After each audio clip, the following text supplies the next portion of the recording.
Donc Intopix est une société qui innove et qui développe des nouvelles technologies et des solutions pour différents marchés. Nous sommes actifs dans le cinéma numérique, dans des serveurs de production vidéo, dans des véhicules autonomes. Donc on essaie vraiment d'adapter nos technologies, d'en faire des solutions pour ces marchés-là.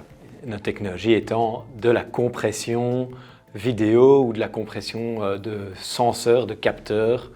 Donc on peut aussi bien mettre dans une caméra ou dans un drone ou un téléphone ou une télévision ou un serveur de ralenti d'image par exemple.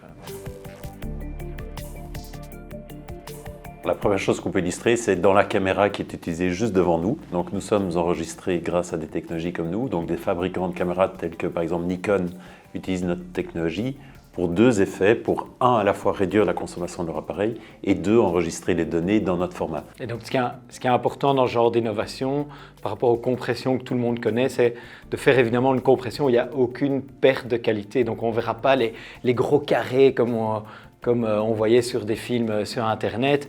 On aura une compression invisible à l'œil humain et qui n'a aucun impact au niveau délai qui aide à diminuer cette consommation d'énergie. Donc ça, c'est vraiment ce qu'on va dire une innovation un peu blue ocean, donc qui va à l'opposé du monde de la compression vidéo tel qu'il a existé ces 10-20 dernières années, de dire on ne compresse pas pour compresser, on compresse pour diminuer l'énergie, la consommation d'énergie, maintenir la qualité et ne pas impacter l'expérience utilisateur.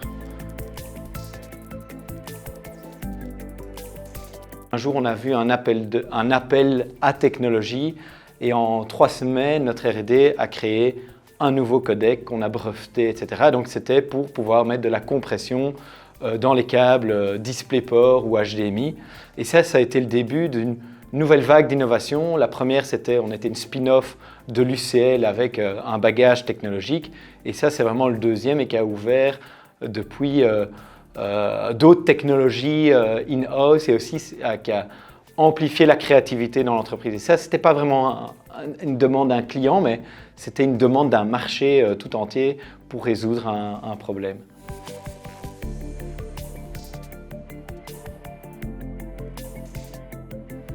Ça fait quelques années qu'on a reçu ces subsides via souvent des projets européens, mais qui ont été finalement financés par la région Wallonne à terme. Donc c'est des projets principalement orientés pour recherche et développement. On a aussi des projets à l'international. Intopix, on ne vend finalement qu'en dehors de la Belgique, quasiment. Et pour ça, on bénéficie aussi du support de la WEX à l'export sur des foires internationales, dans des pavillons wallons. Ou alors même, on a utilisé le programme Explore qui aide des jeunes travailleurs à soutenir des entreprises à l'export. Donc ces mécanismes-là nous ont été bien utiles dans notre croissance et continuent de l'être. L'entreprise continue à bien grandir, bien croître, donc pour l'instant on veut être ambitieux et continuer cette croissance. Alors cette croissance va passer à travers différentes choses, donc de l'organisation en interne, mais aussi être plus ambitieux sur les projets de développement et l'impact que l'on pourrait faire sur nos marchés.